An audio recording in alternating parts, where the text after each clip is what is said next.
क्या आपने कभी सोचा है कि आज तक आप जितना पैसा कमाए हैं आपके हाथ में लग के गया है वो कितना पैसा होगा?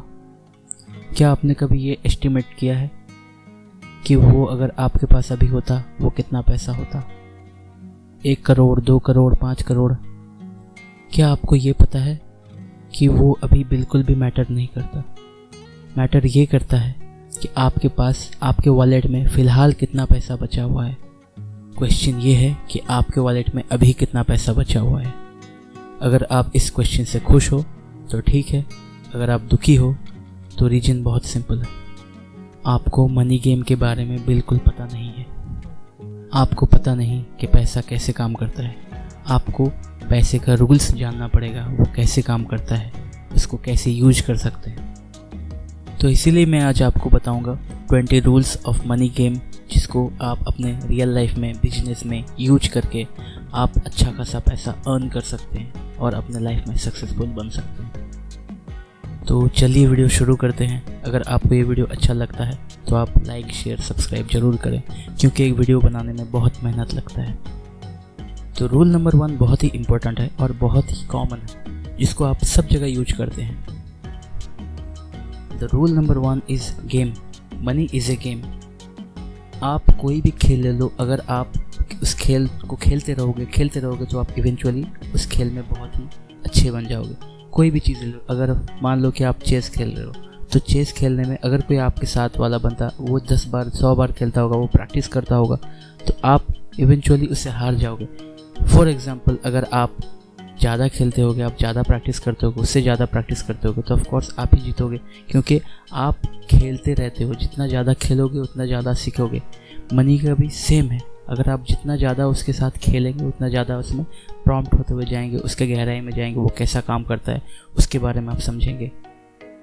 बहुत लोग खुद को कोसते हैं कि काश मेरे पास ये होता, काश मेरे पास वो होता, वो कैसे इतना अमीर बन गया, क्योंकि उसने वक्त दिया पैसे का खेल समझने में, मनी गेम समझने में उसने वक्त दिया, आपने वक्त नहीं दिया।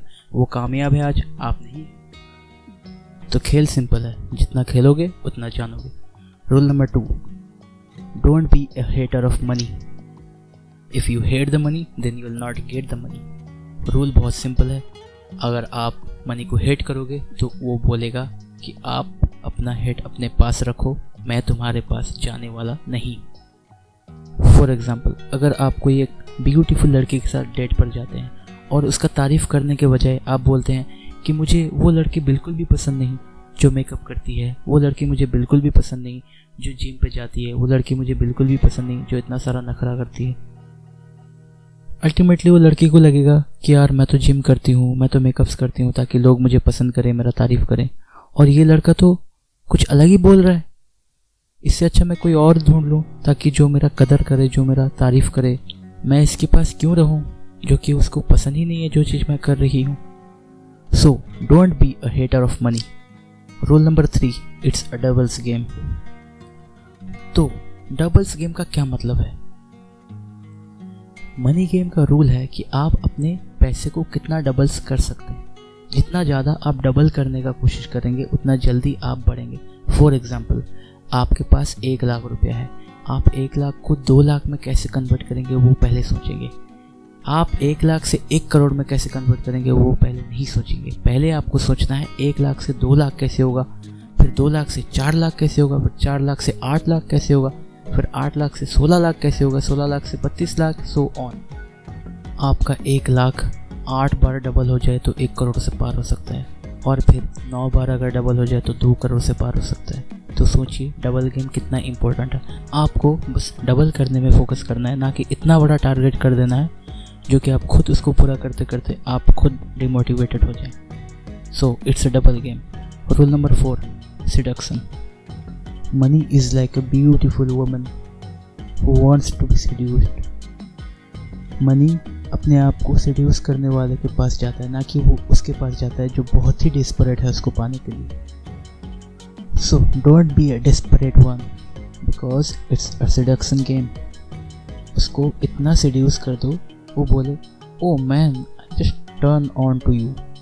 तो आपको डेस्परेट बिल्कुल भी नहीं होना है। आपको इतना सेड्यूस करना है, उसको इतना ललचाना है ताकि वो खुद आपके पास है, ना कि आप गिड़गिड़ाओ मनी को पाने के लिए। मनी उसको पसंद करता है जो जानता है कि उसको लोग कैसे यूज करते हैं, कहाँ इन्वेस्ट करते हैं। तो उनके पास जल्दी आता है पैसा, ना कि उनके पास जो गिड़गिड़ाते हैं, कहीं भी जाकर कुछ भी करते हैं। मनी उनके पास जाता है जो जानते हैं उसका सही इस्तेमाल कैसे करना है। So it's a seduction game. Rule number 5, timing. मैं आपको उस टाइमिंग के बारे में बिल्कुल भी नहीं बता रहा हूँ कि आप कब उठें, कब सोएं, कब इंस्टाग्राम यूज करें, कब व्हाट्सएप फेसबुक यूज करें। मैं आपसे उस टाइमिंग के बारे में बात कर रहा हूँ जहाँ आपको ये सोचना है लॉजिकली कि आप कहाँ, कैसे, कब इन्वेस्ट करना है।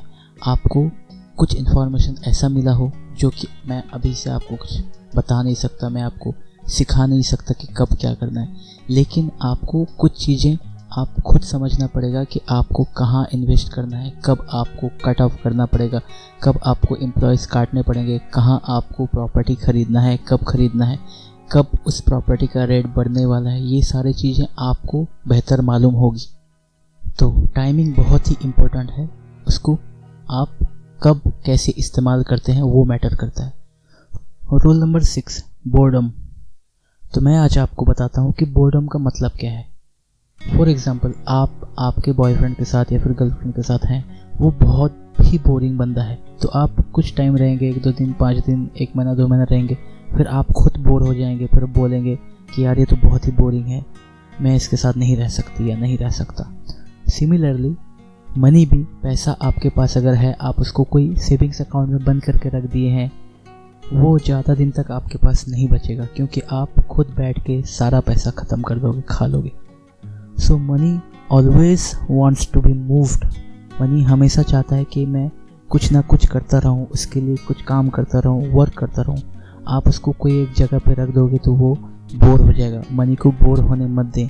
मनी को कोई सा भी काम में लगाएं, उसको इन्वेस्ट करें, शेयर खरीदें या फिर प्रॉपर्टी खरीदें या फिर कुछ बिजनेस में इन्वेस्ट करें, कुछ ना कुछ करें।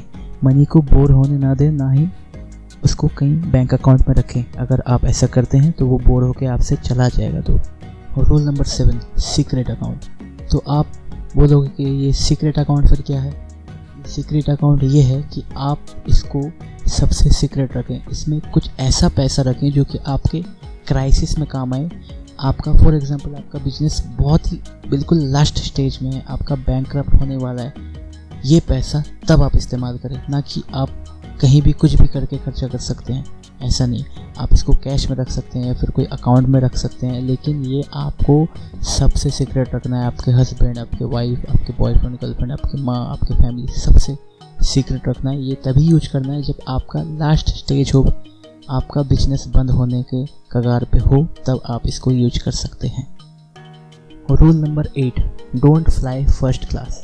इसका मतलब ये है कि आप अमीर होने तक, फॉर एग्जांपल आप अभी लखपति हैं, तो करोड़पति होने तक आप इतना ज़्यादा पैसा ना खर्च करें जो कि फिजूल लगे। आपको फर्स्ट क्लास में नहीं जाना है। इसका मतलब ये है कि आपको करोड़पति होने तक आपको फर्स्ट क्लास टिकट पे नहीं बैठना है। तो इसका मतलब अल्टीमेटली ये बनता है कि आपको फिजूल खर्च से जितना दूर रहना है। फॉर एग्जांपल, अगर आप फर्स्ट क्लास में जाते हैं तो आपको 50K लगता है, और अगर आप इकोनॉमी में जाते हैं तो आपको 10K लगता है। वो जो 14K का डिफरेंस है ना, उसमें आप बहुत कुछ कर सकते हैं। उसमें आप एम्प्लॉयज़ का सैलरी दे सकते हैं, उसमें आप मार्केटिंग कर सकते हैं, उसमें आप एडसेंस में ऐड चला सकते हैं, बहुत कुछ कर सकते हैं उस 40K के डिफरेंस में। तो फिजूल खर्च करने के पहले एक बार अच्छे से सोच लें। Rule number 9, compensation plan. इसको आप कॉम्प प्लान भी कह सकते हैं। ये बेसिकली अमेरिका में चलता है, इसका इंडिया में ऑलमोस्ट ना के बराबर लेना देना है। इसको आप टैक्सेस से जोड़ सकते हैं, जो कि आप टैक्स बचाते हैं, आपको कंपनी, आपको गवर्नमेंट आपका टैक्स का लीवे देता है, कंपनसेशन देता है, उसके बारे में है। ये ज़्यादातर हमारे इंडियंस के बारे में नहीं है। Rule number 10, end of the world. इसको आप ऐसे देख सकते हैं, फॉर एग्जांपल कोई वर्ल्ड क्राइसिस आता है, जैसे कि 2008 में वर्ल्ड क्राइसिस आया था, इकोनॉमिक क्राइसिस, जिसमें बहुत सारा शेयर्स जो है उसका प्राइस बहुत ही डाउन हो गया। डाउ जोन्स का था, नैस्डैक का था, हमारा निफ्टी, सेंसेक्स वगैरह सब कुछ डाउन हो गया था। तो बहुत लोग उसमें क्या करते थे कि वो सारा अचानक से बहुत ही पैनिक मोड में आके अपना सारा शेयर्स वगैरह ले लेते थे। सारा शेयर्स बेच देते थे, सारा चीज़, सारा घर का सामान बेच देते थे। तो ये एंड ऑफ द वर्ल्ड जो है वो आपको वहाँ पे रेडी रहना है, वहाँ पे प्रिपेयर रहना है कि वहाँ पे इतना सारा अपॉर्चुनिटी आपको मिलेगा, चाहे वो शेयर हो, चाहे वो घर हो, चाहे वो प्रॉपर्टी हो, वो आधे से भी आधे रेट में आपको तब मिलेगा जब लोग पैनिक मोड में होंगे।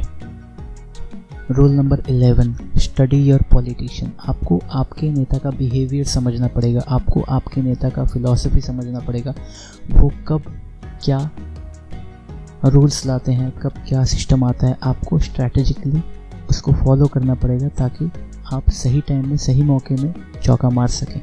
और rule number 12, study smart investors.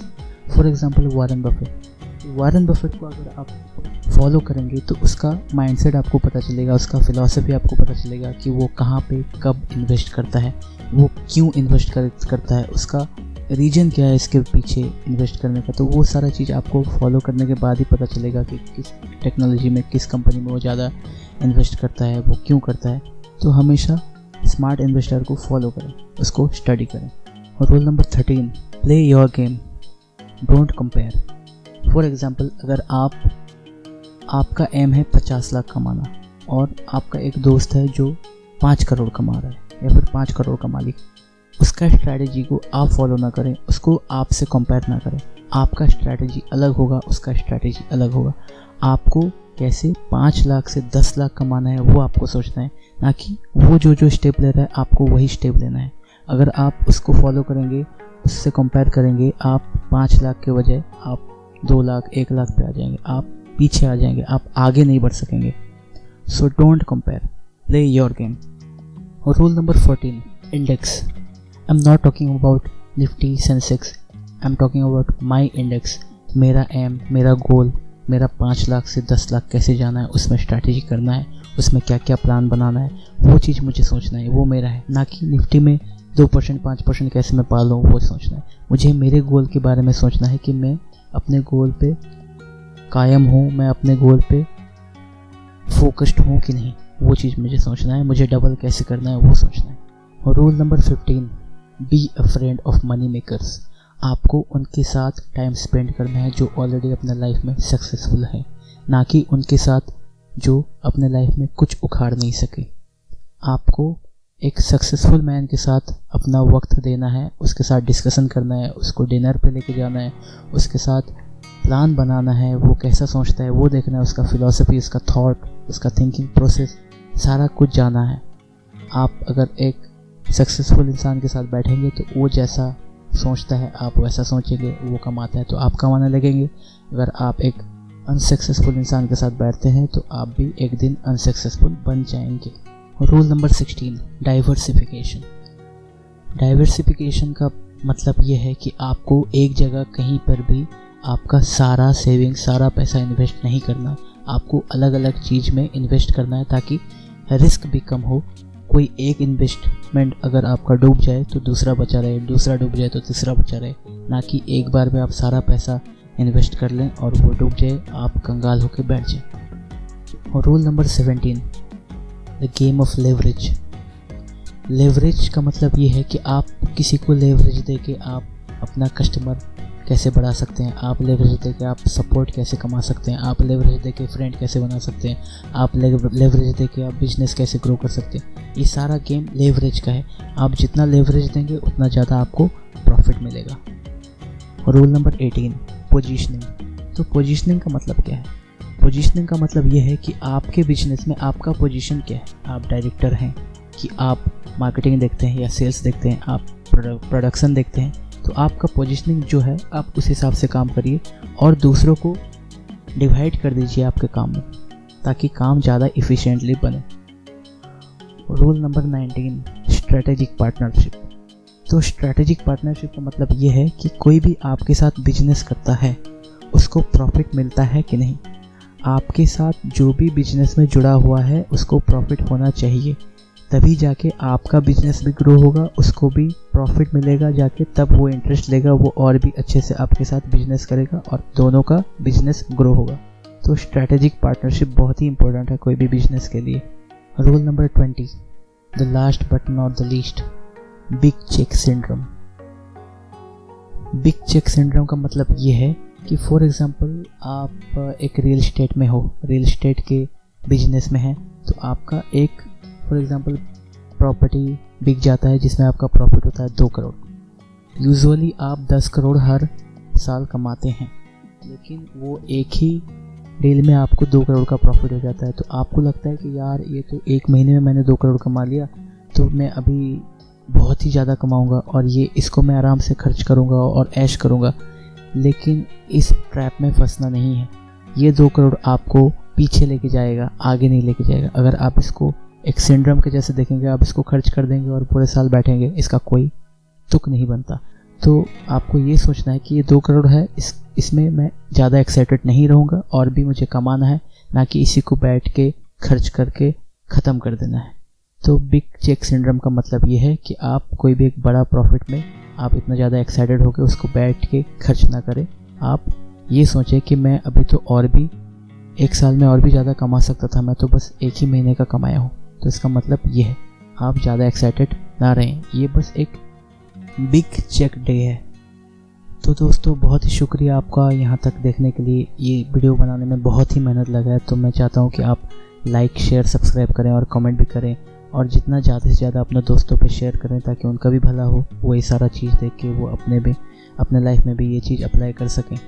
So thank you so much for watching this video.